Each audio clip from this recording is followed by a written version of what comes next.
Good day, and thank you for standing by. Welcome to the first quarter 2026 FTAI Aviation Earnings Conference Call.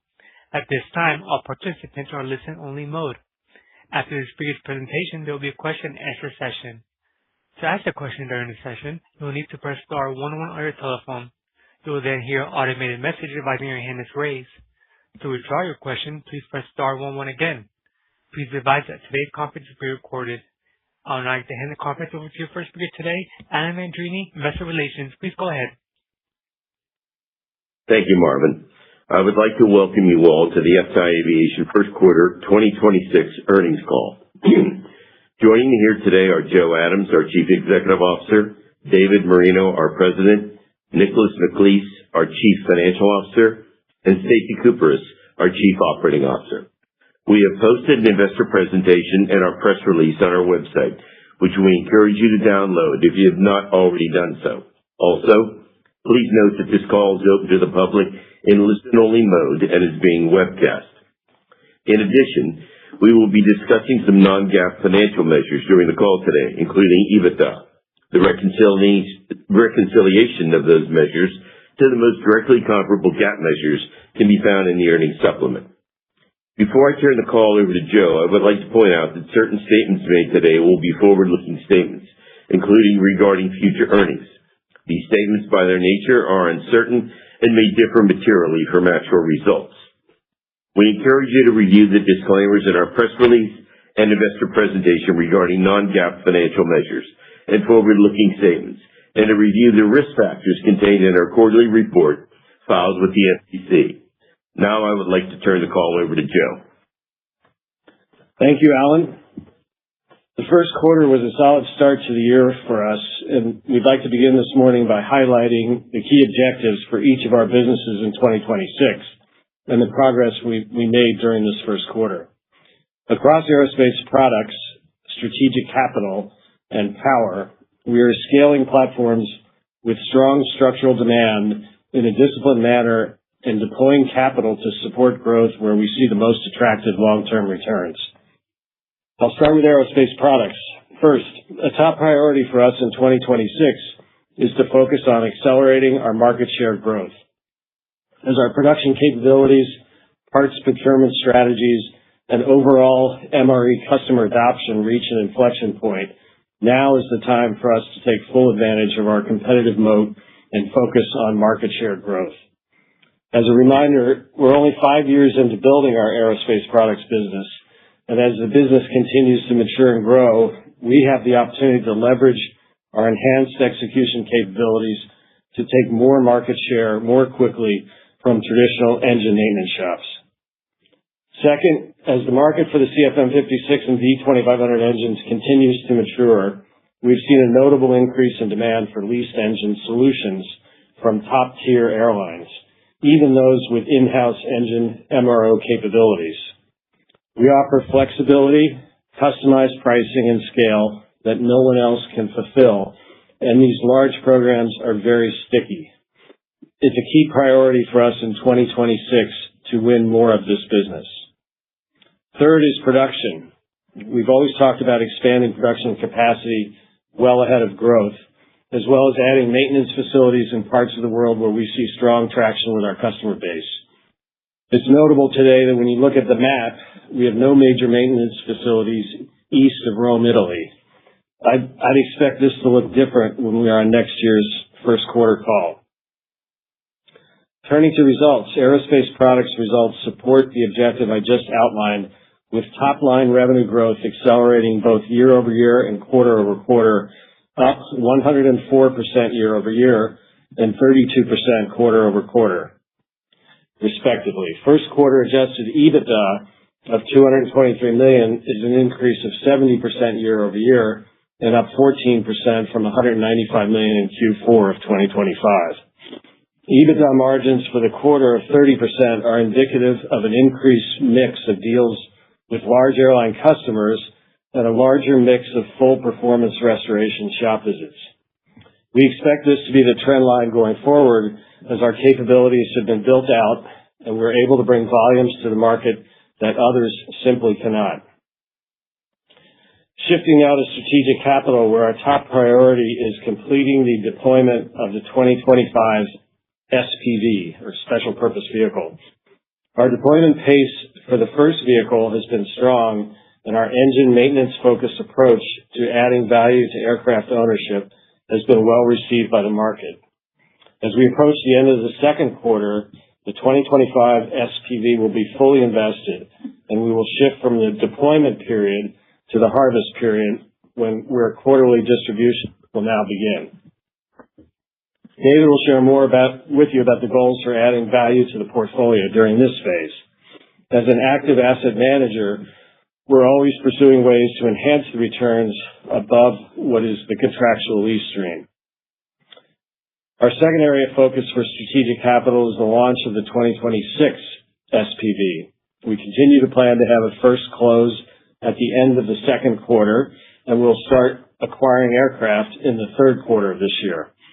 The investment strategy, 12 to 15 months deployment period, and size of the vehicle will be consistent with the 2025 SPV.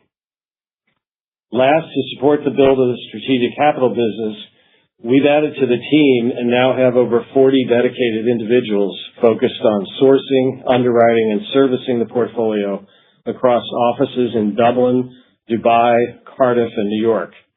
The growth ambitions and differentiated strategy around engine maintenance has resonated in the market, and we've been able to attract great talent to supplement our existing team and scale the platform.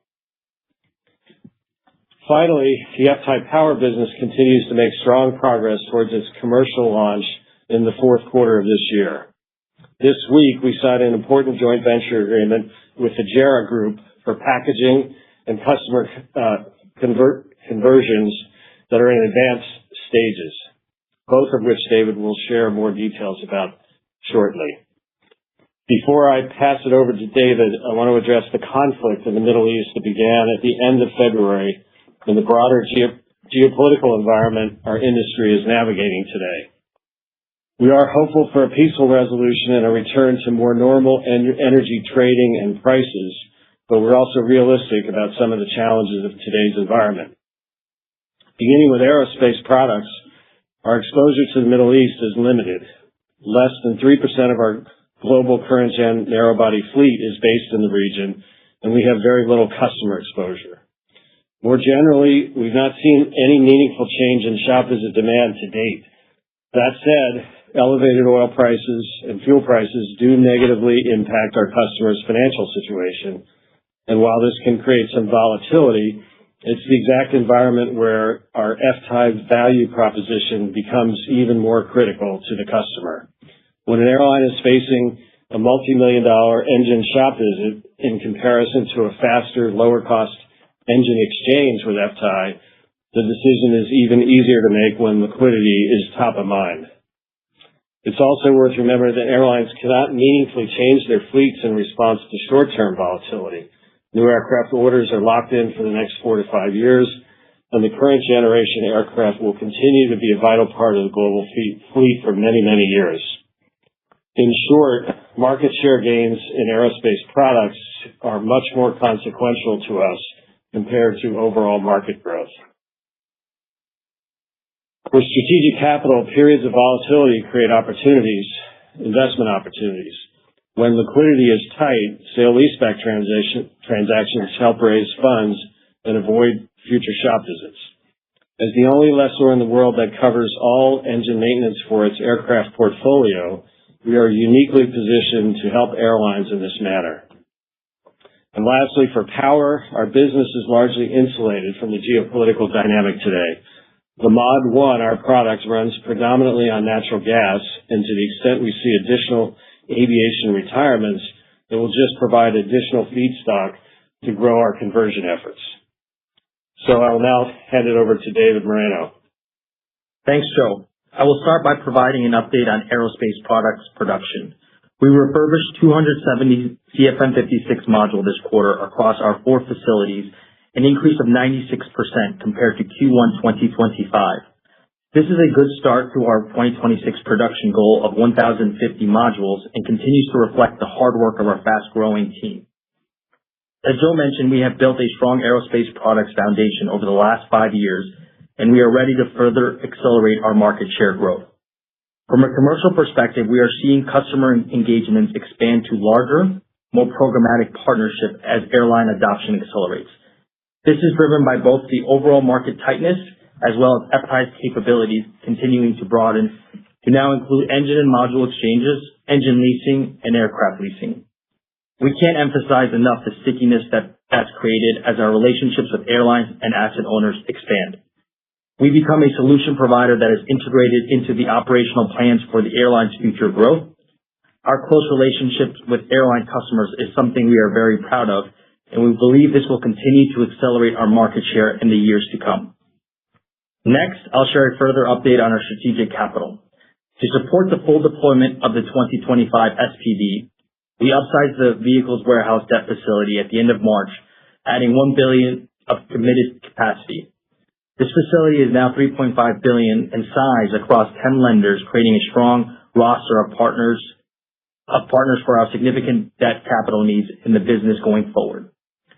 As we mentioned last quarter, capital deployment for the 2025 is largely complete. We have closed 165 aircraft as of the end of Q1, and after we sign a few LOIs that are in process, all new future aircraft will go into the 2026 SPV. With the 2025 SPV transitioning from investment mode to harvest mode, we are very focused on maximizing the value of potential cash flows for our investors. We do this through active management of maintenance events, both airframe and engines, as well as through lease extensions. We continue to see strong desire from our airlines to fly current gen aircraft as long as possible, especially when they do not have to worry about engine shop visits. Our all-in-one solution of combining leasing and engine maintenance has resulted in many lease extensions, and we believe this will continue to be an important trend in the portfolio. Finally, on FTAI Power, I want to share updates on the timing of our commercial launch, our packaging integration, and progress with customers. First, we remain firmly on track to commercially launch the Mod 1 in the fourth quarter, and our prototype testing is actually running ahead of schedule. We have completed all the major mechanical testing milestones, including testing our redesigned Mod 1 fan stage at synchronous speed, and we expect to wrap up final testing in the third quarter. The results to date have exceeded our expectations. We have been also hosting customers on site to observe the Mod 1 prototype directly, and that has become an important part of how we sell this product. Second, as Joe mentioned, we signed a joint venture agreement with JERA Group, one of the leading packagers for mobile gas turbines. This is a foundational step for the program, as JERA will be our primary partner responsible for taking our turbine and combining it with the mobile package that includes the key components like the generator and gearbox. Through the joint venture, we will draw on JERA's manufacturing footprint across the United States, the UAE, Canada, and China, which gives us scale, geographic reach, and a clear path to global product rollout. The joint venture de-risks our supply chain, accelerates our speed to market, and aligns the incentives of both parties across the long-term success of the platform. Third, we are building a customer base committed to the long-term deployment of the Mod 1. The customer momentum we discussed last quarter has accelerated meaningfully. We are in deep and active negotiations with leaders across the energy and digital infrastructure landscape, and every one of these deals is anchored by a long-term service agreement, or LTSA, on the turbine. One exciting element is that customers are coming to us with a range of commercial structures in mind, from outright purchase to lease, which speaks to the flexibility of our model and the strength of the underlying demand. The interest in lease structure in particular fits naturally with our strategic capital initiative, and gives us the ability to offer customers a sought-after leasing solution while preserving capital efficiency. Several of these conversations are framed around multi-year, multi-block deployment plans, which gives us visibility well beyond 2027. Last, what has resonated most with customers is the maintenance model. The ability to swap a turbine in place in just 2 days rather than take the unit offline for an extended overhaul is a capability the power industry has not had access to before, and it translates directly into a lower levelized cost of energy, or LCOE, for the customer. Based on these conversations stand today, we expect to be mostly sold out of our 2027 target production in the near term, with a meaningful portion of 2028 spoken for. Before I hand it over to Nicholas, I want to take a moment to congratulate him on his promotion to CFO, as well as Mike Hazan on his promotion to CAO. Both Nicholas and Mike have been key contributors to our operational success, and their new leadership roles, they are positioned to have a large impact on our future success. With that, I'll now hand it over to Nicholas to talk through the first quarter numbers in more detail. Thanks, David. The key metric for us is adjusted EBITDA. We started 2026 with adjusted EBITDA of $325.6 million in Q1 of 2026, which represents a 17% increase compared to $277.2 million in the fourth quarter of 2025. The $325.6 million EBITDA number was comprised of $222.6 million from our aerospace product segment, $153 million from our aviation leasing segment, a negative $50 million from corporate and other, including intra-segment eliminations and startup expenses associated with our power initiative. Aerospace products delivered another good quarter with $222.6 million of EBITDA and an overall EBITDA margin of 30%. This is up 14% sequentially from $195 million in Q4 of 2025 and up 70% year-over-year compared to $131 million in Q1 of 2025, reflecting continued momentum from production growth and operating leverage. Turning to aviation leasing, the segment continued to perform well, generating approximately $153 million of EBITDA in the first quarter. This included $45 million of insurance recoveries, $12 million in gains on sale, $25 million from 2025 SPV management fees and co-investment returns, and $71 million from leasing assets held on our balance sheet. For insurance recoveries, in addition to the $45 million recognized in the first quarter, we continue to expect approximately $5 million to be settled later this year, consistent with our previously communicated $50 million for 2026. When combined with the $65 million recovered during 2024 and 2025, this brings total recovery since the outbreak of the war in 2022 to approximately $115 million, against the $88 million we wrote off in 2022.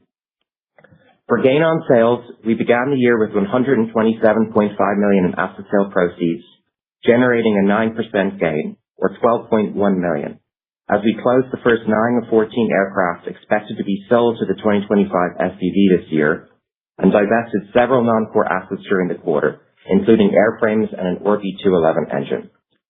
Overall, as we continue to launch new strategic capital vehicles on a programmatic basis, we expect the mix of leasing EBITDA to increasingly shift towards strategic capital-driven earnings as we further pivot away from balance sheet aircraft leasing and toward a more capital-light, fee-driven asset management model.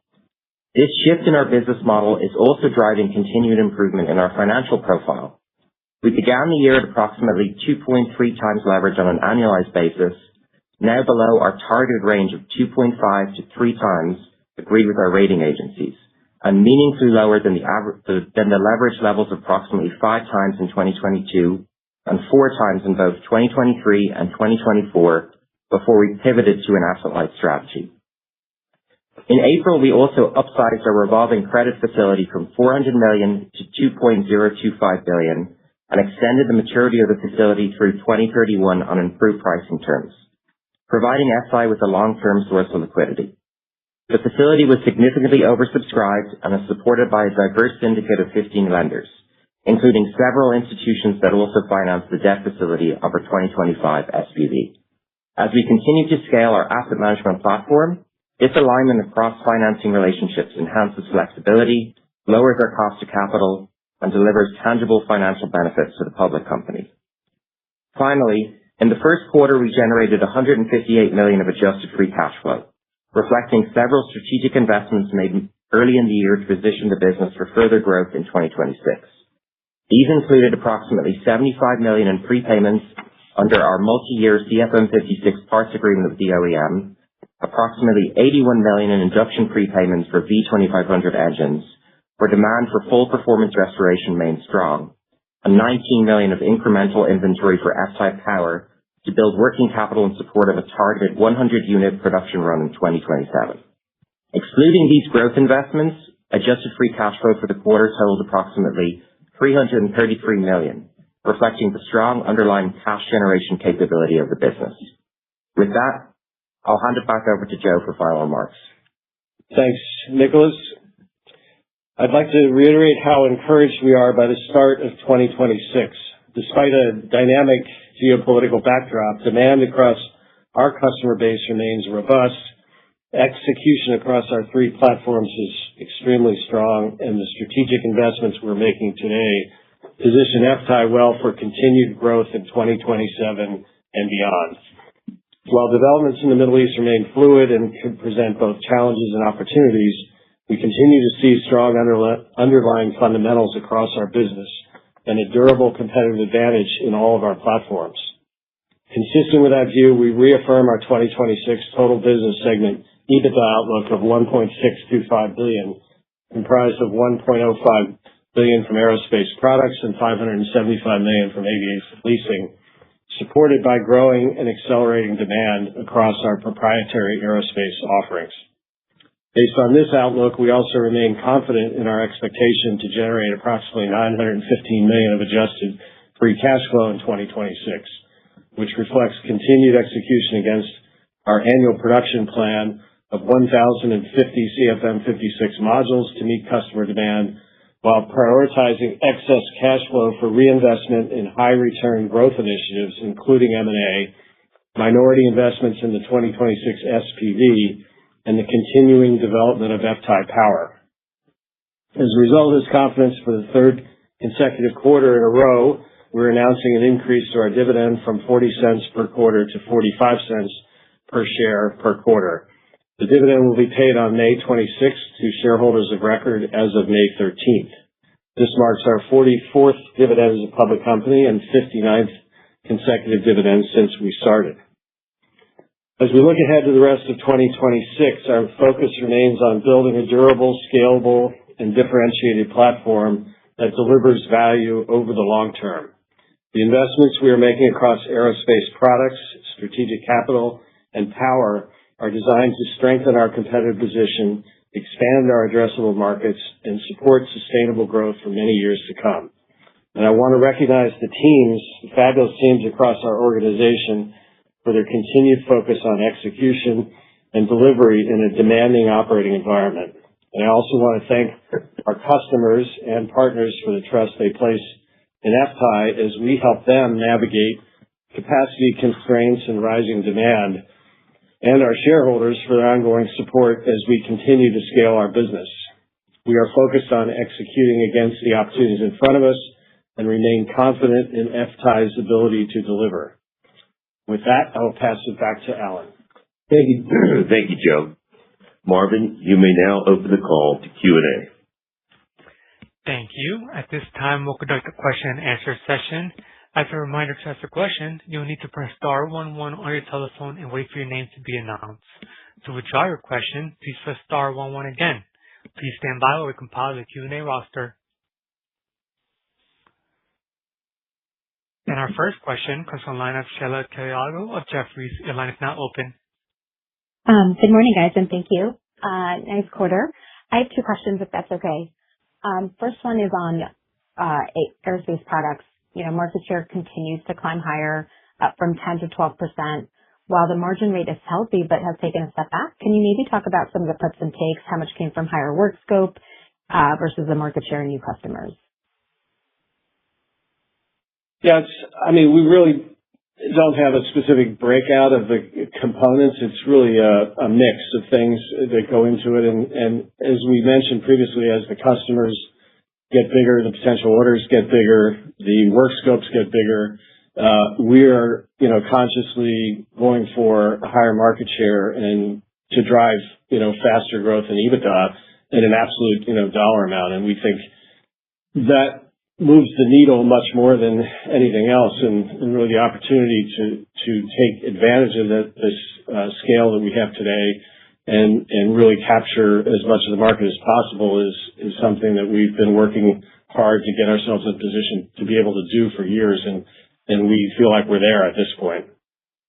Yeah, and this is David. To add to that, right? I think as Joe mentioned, the scale is intentional. It's obviously intentional on the aerospace products, but it's also intentional across, the value it creates on the entire business, right? Our strategic capital and our power business. So when we look about and think about the value creation, there's no better, lever than increasing market share for us as top priority. Great. And then maybe, David, you mentioned much of the 27, 28 modules should be committed to in the near term. Can you give us some flavor of what your customer set looks like and the underlying assumptions in terms of volumes and packaging capability as you get into the 2028 timeframe? Yep. Yeah. So we've made meaningful progress with customers. As I mentioned, we've had customers on site as well to, look at the prototype, understand that. I think that's a very important piece of the sales process. So to give you a little more color, the customers really consist of 4 types of customers. Number 1, hyperscalers. Number 2, data center operators. Number 3, gas distributors. And number 4, financial sponsors. There's a lot of activity from financial sponsors who are providing a lot of capital in this space. We feel very good about, being, where we're at, and we expect to be, as I mentioned, in a short matter of time, sold out of 2027 volumes.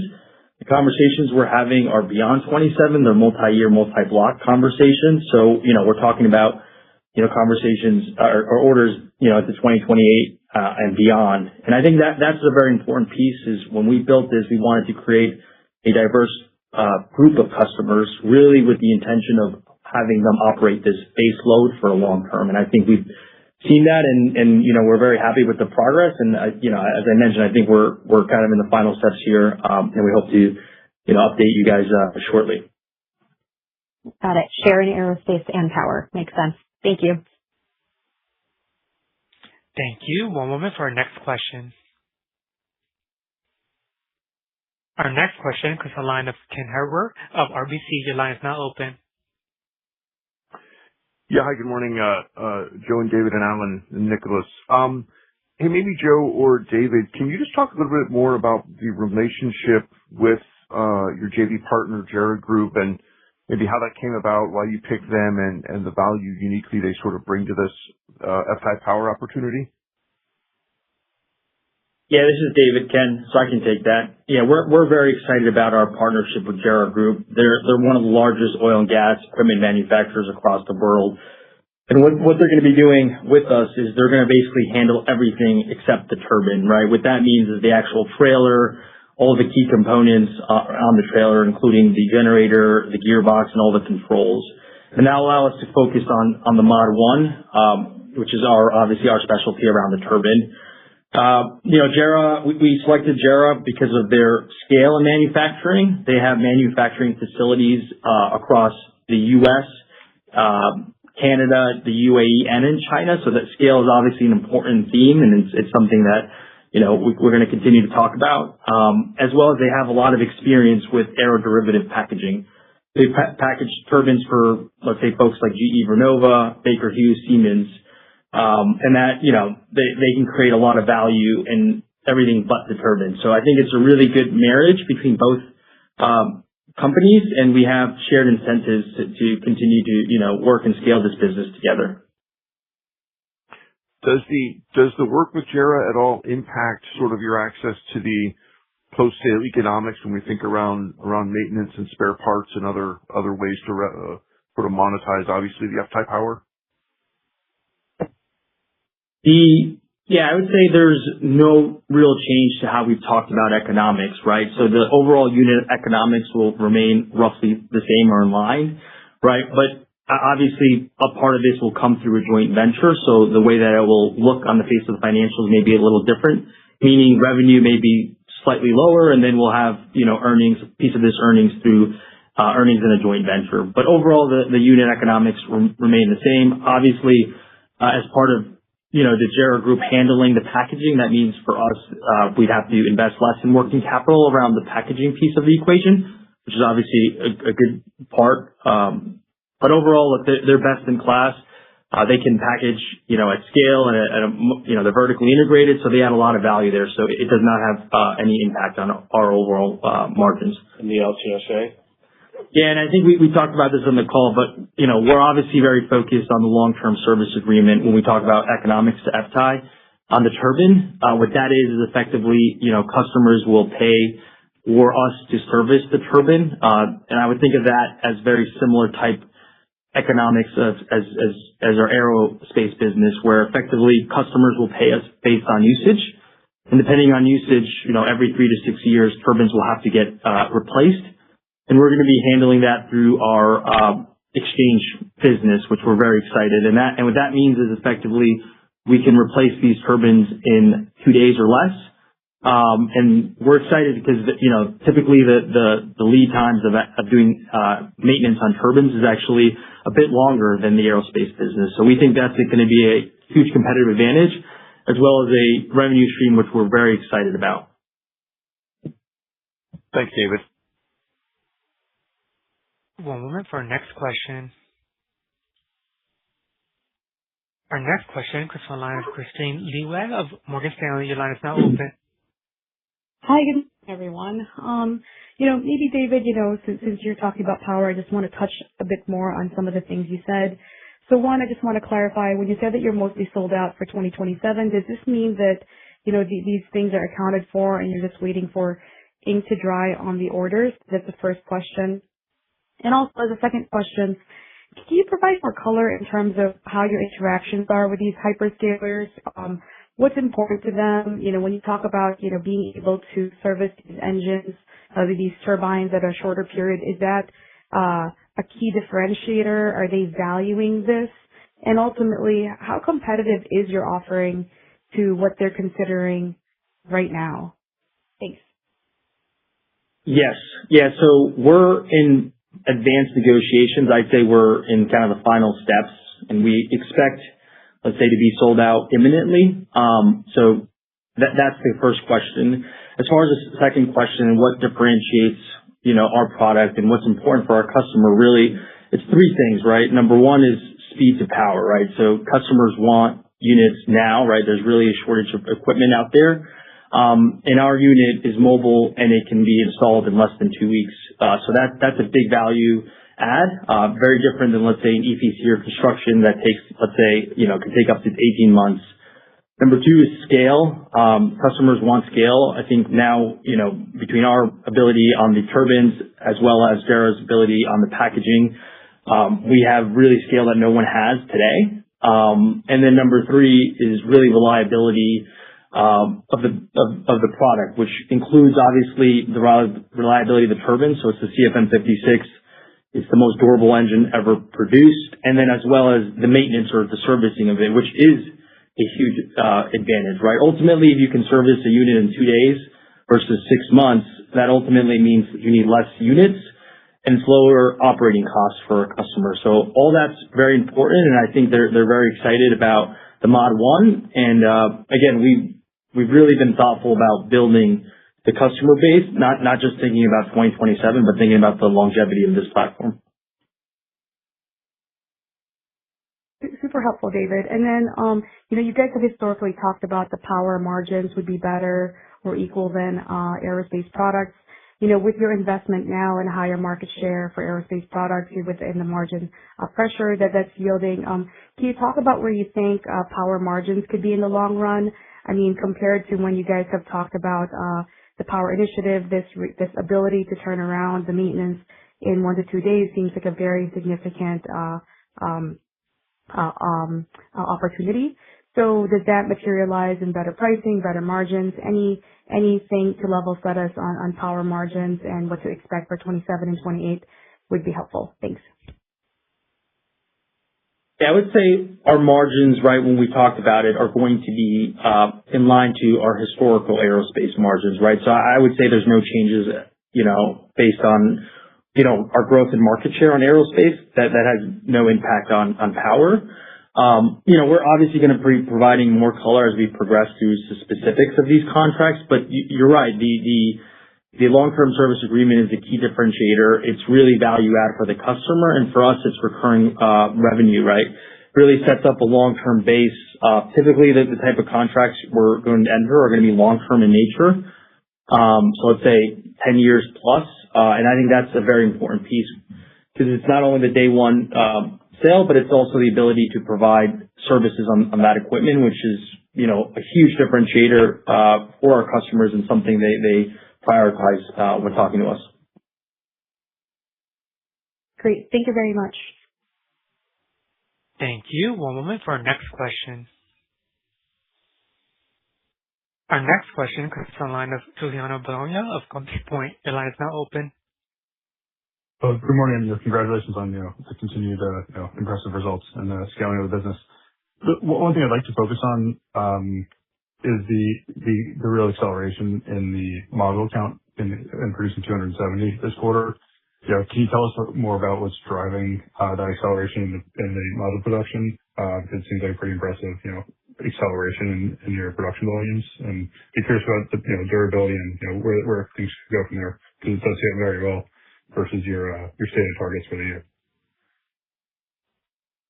Yes. No, we're proud of the execution from the team, right? And as we said all along, right, we've been really focused on execution, and that includes adding the capacity, which we've done.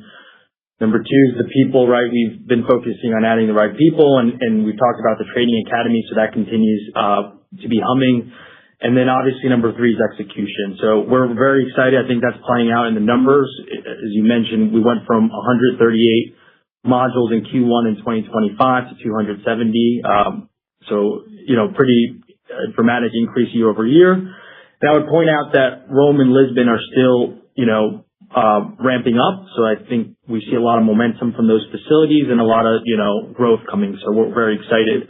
I think Joe also mentioned this earlier. We continue to look for additional capacity east of Rome. I think that's a key priority for the business. We want to get well ahead of capacity, as we continue to go for market share.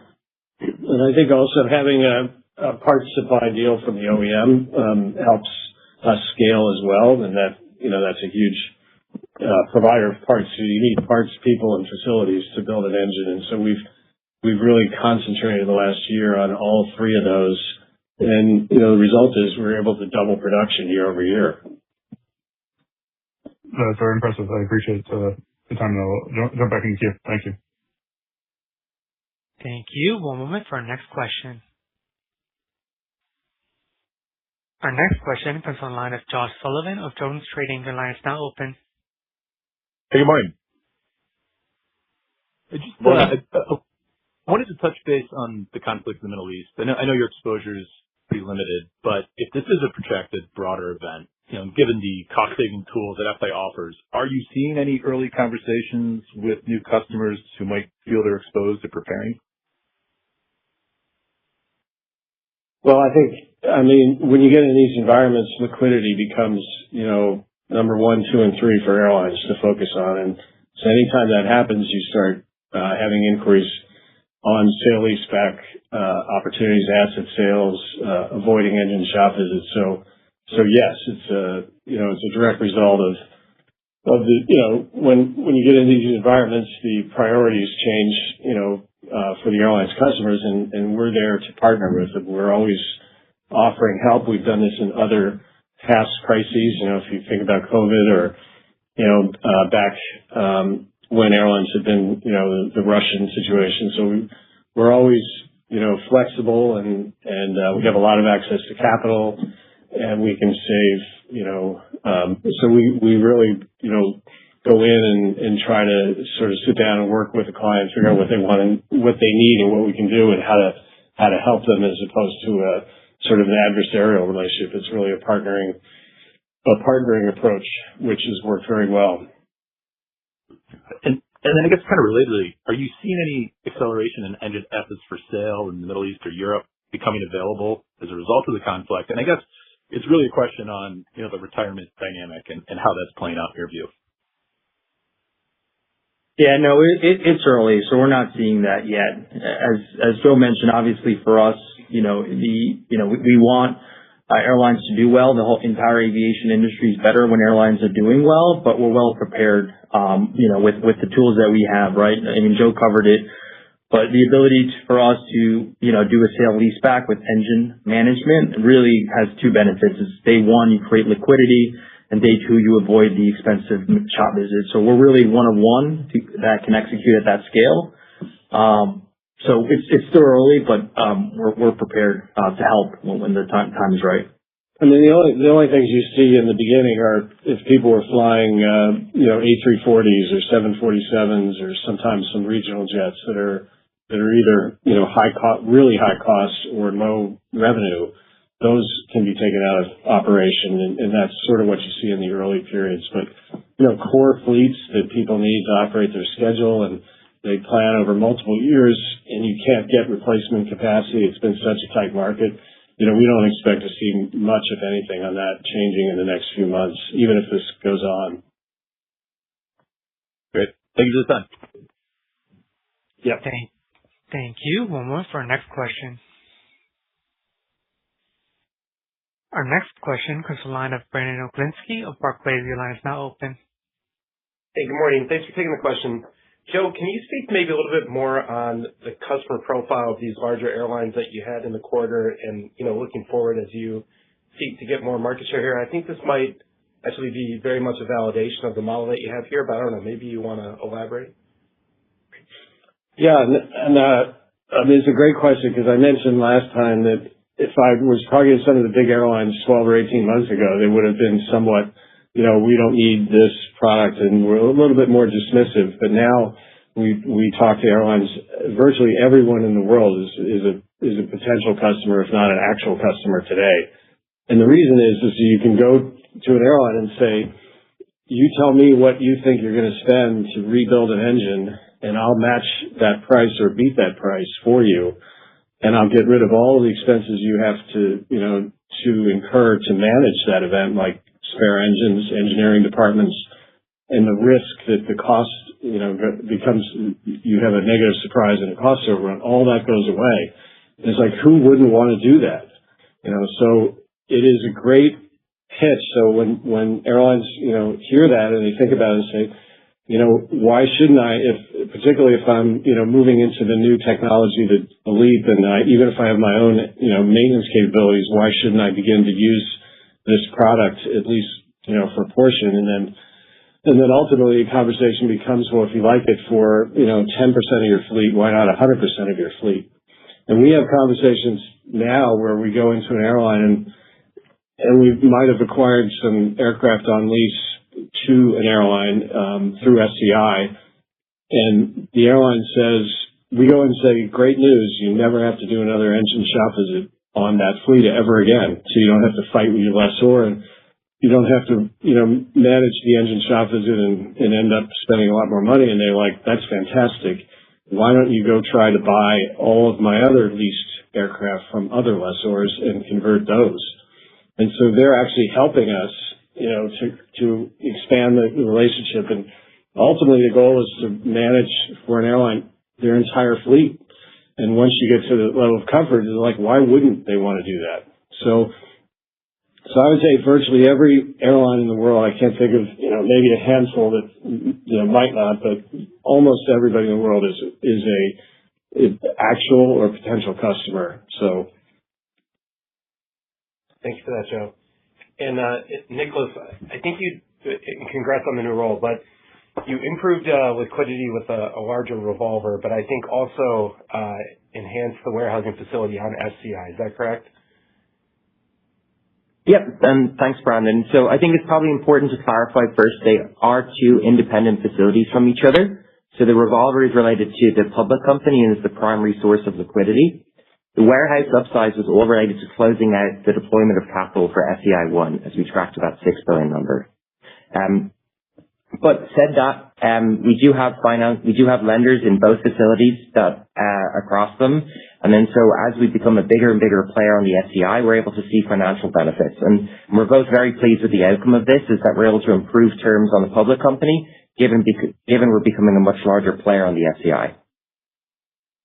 And can you just put that in context of your expected capital commitments or capital calls at the corporate level, looking out the next year or two?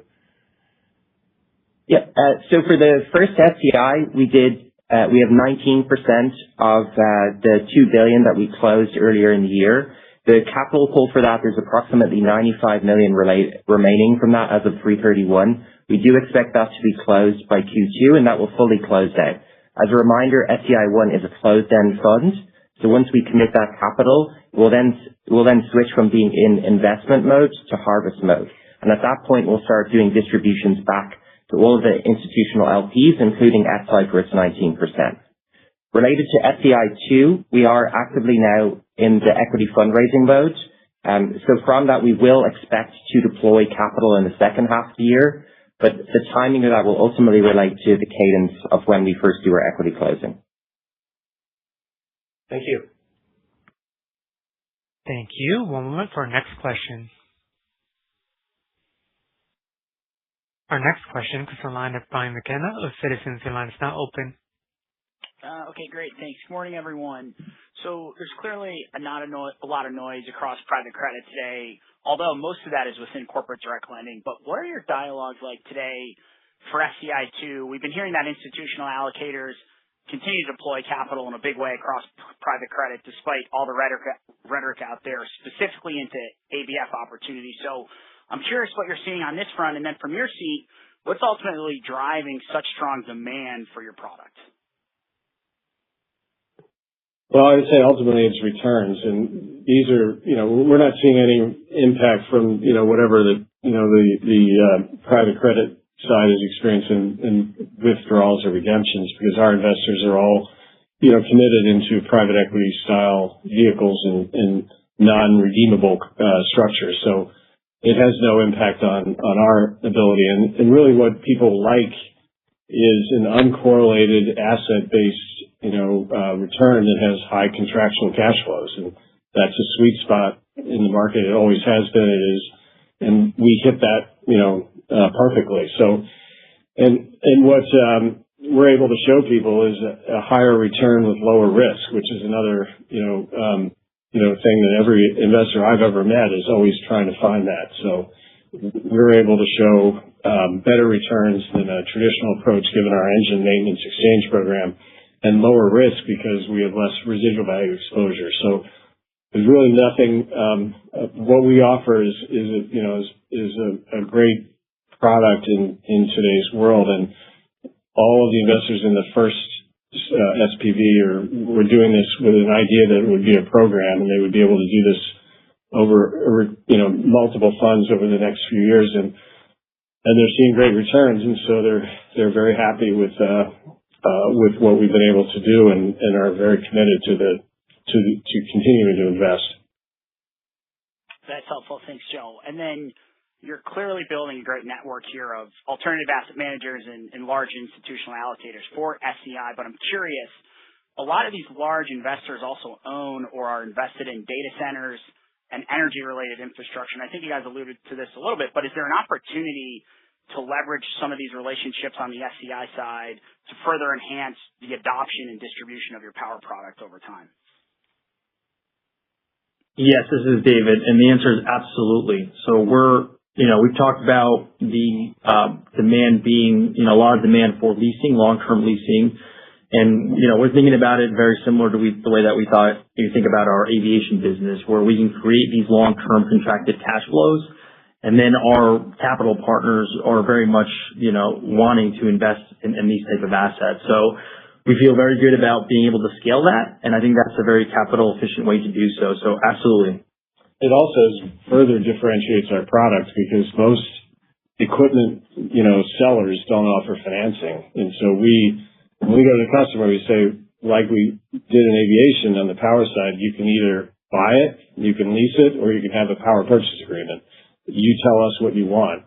And that flexibility is hugely beneficial to today's world where there's, a lot of demand for capital, as you can see, and people are trying to figure out how to make it go farther. So the flexibility that we can offer on the financing is extremely well received, and it's a perfect structure for an FTAI, power vehicle. All right, I'll leave it there. Thanks so much. Thanks. Thank you. One moment for our next question. Our next question comes from the line of Shannon Doherty of Deutsche Bank. Your line is now open. Hey, good morning. Thanks for taking my questions. First one for Nicholas, and congratulations on your new role. After the additional $5 million of expected insurance proceeds this year, will you be completely finished with the insurance claims?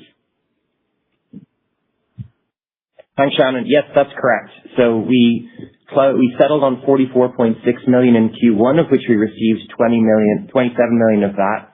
The balance of that will be received in Q2 from cash proceeds, and then remaining that $5 million is consistent with our original guidance of $50 million. After that, that will be ultimately it and closed. Great. Thanks for the clarification. And for my second question, any update on the progress of getting the remaining PMA parts approval with the FAA? We all know that parts inflation is an issue for everyone in the industry right now, so maybe you can provide us with some more color on levers that you can pull to manage costs. Thanks for taking my questions. Yeah, sure. So just to recap, there were 5 parts in total that Chromalloy had been working on. 3 are approved. Those 3 represent about 80% of the total cost savings. So the last 2 parts are in process to getting approved. But the majority of the cost savings is already, with parts that are already available and in the market. So, but they are in the works in terms of getting approval for those last 2. Thank you. One moment for our next question. Our next question comes from the line of Miles Walton of Wolfe Research. Your line is now open. Hi, good morning, everyone. This is Greg Dahlberg on for Miles. I just had a quick follow-up on Giuliano's question regarding module production. I wanted to focus more on Miami and Montreal specifically, just because it looks like Montreal was down sequentially in 1Q, and Miami was well above the full year run rate. So can you just talk about the dynamics specifically in 1Q and kind of how those play out through the year? Yes, I can take that. So Montreal is our most mature shop, which that means they're going to handle the heaviest work scopes. So the product production mix is based purely on work scope. So Montreal is doing, let's say, heavier shop visits, while Miami is doing a bit lighter, and then Rome today and Lisbon are doing the lightest work scopes. Got it. Thank you. And then a quick one for Nicholas, just given the corporate expense in 1Q was embedded with some of the power costs. Can you talk about the full year expectation? Yep. So we had approximately $10 million in incremental expenses related to power. That's R&D expense, but that's also incremental headcount from building out the teams of engineers, technicians, and support staff. So decomposing that, you can assume that we will be approximately slightly less on an annualized level related to that for 2026. But as in the future years, we plan on growing this into a 100-unit production growth, we will be increasing headcount. So in outer years, you can expect that our expenses for power will continue to grow.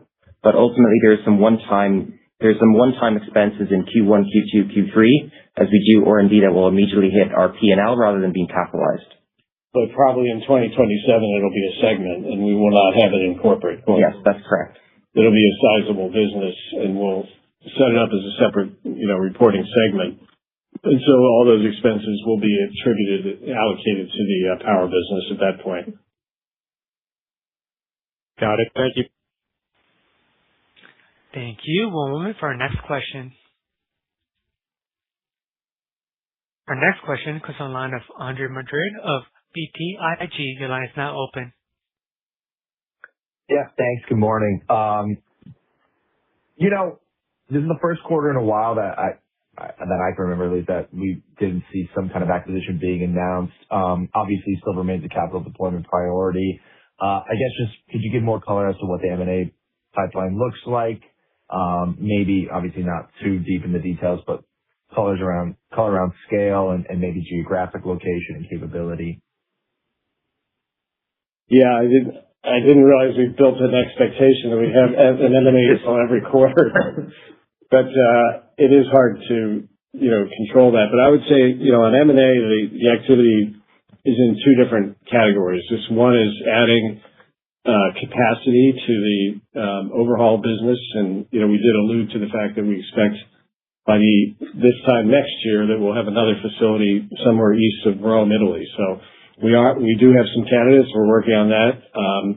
It's often hard to control the timing on M&A, but we've been very disciplined, and we've found, great assets to add. And when we get the right structure and the right asset, we can move quickly. So we're working on deals in that category. And then the second area where we've been active is in piece part repair and part manufacturing. And we have several deals that we're looking at in that space as well. So we'll continue to vertically integrate in our product offering. Anytime we can undertake an activity to reduce the cost of overhauling and building an engine, we're going to be very aggressive about that. And